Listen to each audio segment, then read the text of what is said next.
테슬라 소식입니다. 캐나다의 중 생산 자사 전기차 세율 낮춰달라 요청. 캐나다가 중국산 전기 자동차의 100% 세율의 관세 부과 방침을 발표하기에 앞서 테슬라가 자사 제품에 적용되는 세율을 낮춰달라고 요청한 사실이 있다고 로이터 통신이 익명의 캐나다 정부 소식통을 인용해 28일 보도했다. 해당 소식통은 테슬라 측이 자사의 중국산 제품 관세율을 유럽연합 수준으로 조정해달라고 요청했다고 로이터는 전했다. 캐나다 정부는 중국산 전기차를 향한 미국의 관세 폭탄 예고에 발맞춰 관세 인상을 검토해왔으며 10월부터 중국산 전기차에 100% 관세를 부과하겠다고 26일 공식 발표했다. 앞서 미국 바이든 행정부는 5월 중국산 전기차 관세율을 25%에서 100%로 대폭 인상하겠다고 예고한 바 있다. 테슬라의 요청에도 캐나다의 관세 인상 대상에는 중국 공장에서 생산하는 테슬라 전기차 차량도 그대로 포함됐다. 중국 생산 테슬라 차량을 수입하지 않는 미국과 달리 캐나다는 테슬라 중국 공장에서 생산된 모델 3 및 모델 Y 차량을 수입해왔다.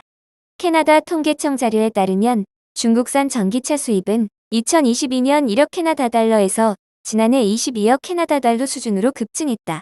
한편 캐나다와 달리 EU는 중국산 테슬라 차량만 관세율을 9%로 낮게 적용하기로 한 바 있다. 이는 최대 적용 세율이 36.3%로 높은 다른 중국산 전기차 대비 세율이 크게 낮은 수준이다. 당시 테슬라는 중국에서 받는 보조금이 많지 않다면서 개별 조사를 통해 보조금 규모에 상응하는 관세를 부과해달라고 항변했고, EU 집행위원회는 별도 조사를 거쳐 중국산 테슬라의 세율을 낮춘 바 있다. EU는 테슬라에 대한 관세를 계산할 때 직접적인 보조금만 고려한 것이다. 반면 미국과 캐나다는 보조금 산업 과잉 생산 능력 비시장 정책 및 노동 기준 등을 고려했다고 앞선 익명의 소식통이 부연했다.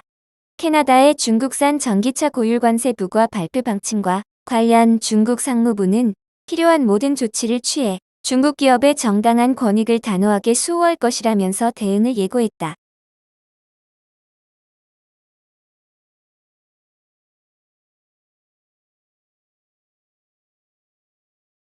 애플 소식입니다. 공급업체의 8,800만에서 9천만 대분 주문, 작년 대비 약 10% 증가.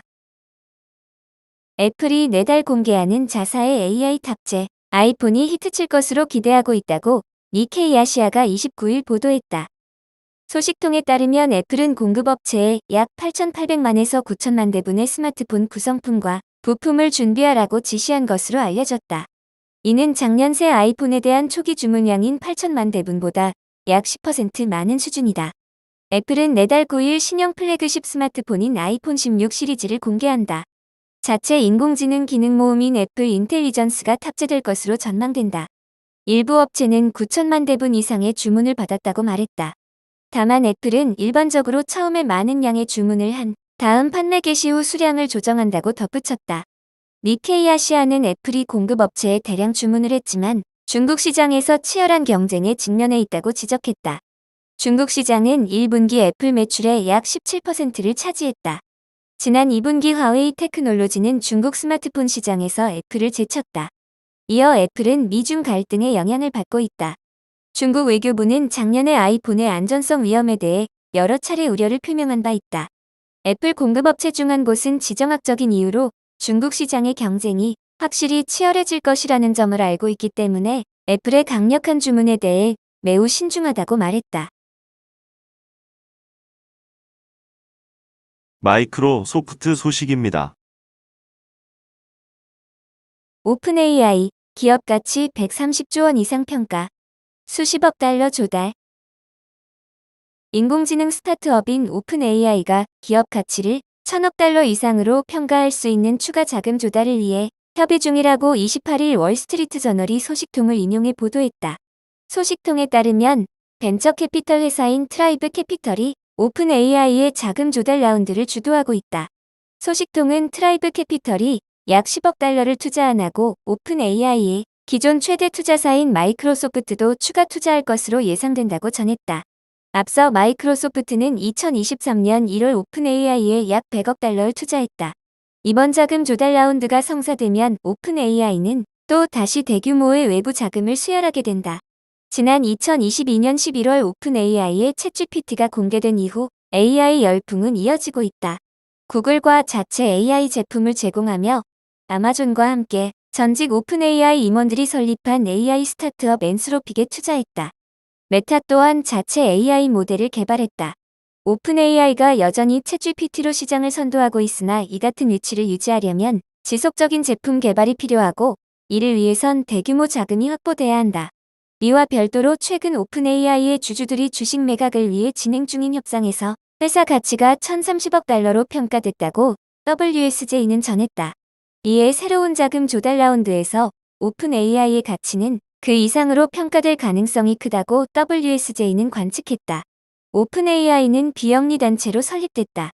투자자들은 회사의 지분을 직접 소유하지 않고 영리를 추구하는 자회사에 투자해 이 자회사의 수익을 나눠 가질 수 있는 자격을 얻는 것이다.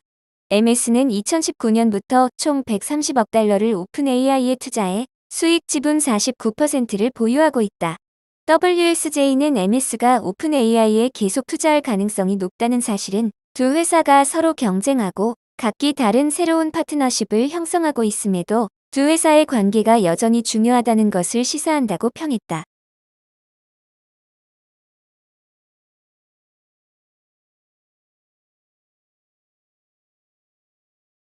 구글 소식입니다. AI 모델 제미나이 6개월 만에 이미지 생성 기능 재개.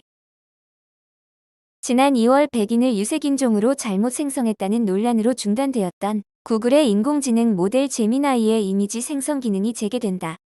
이미지 생성 오류로 기능을 중단한 지 6개월 만이다. 현지 시간 28일 구글은 이날부터 자사의 AI 모델 구독 서비스인 제미나이 어드밴스드 영어 이용자를 대상으로 인물 이미지 생성 기능을 활성화한다고 밝혔다. 당시 이 기능은 미 건국자와 같은 위인이나 1943년 독일 군인의 이미지를 유색인종으로 생성해 백인 인물을 제대로 그려내지 못한다는 지적이 제기됐다. 이로 인해 한편에서는 구글 최고 경영자의 퇴진 주장까지 제기되기도 했다. 지난해 초에는 AI를 탑재한 새 검색 엔진 바드의 기능을 시연하면서 오답으로 곤욕을 치렀던 적도 있다. 이에 순다 피차이 CEO도 용납이 안 된다며 오류를 시인하며 개선을 약속하기도 했다. 구글은 이와 함께 자사의 최신 이미지 생성 AI 모델 이마젠3을 제미나이에 통합한다고 덧붙였다. 이마젠3은 식별할 수 있는 개인이나 미성년자 묘사, 지나치게 잔인하거나 폭력적이고 성적인 장르는 지원하지 않는다고 구글은 설명했다. 구글 제미나이 제품 담당 시니어 디렉터인 데이브 시트로는 기술적인 개선뿐만 아니라 제품 성능 및 기능을 평가하는 기준과 취약점을 테스트하기 위한 훈련을 해왔다며 다만 제미나이가 만들어내는 모든 이미지가 완벽하지는 않을 것이라고 말했다.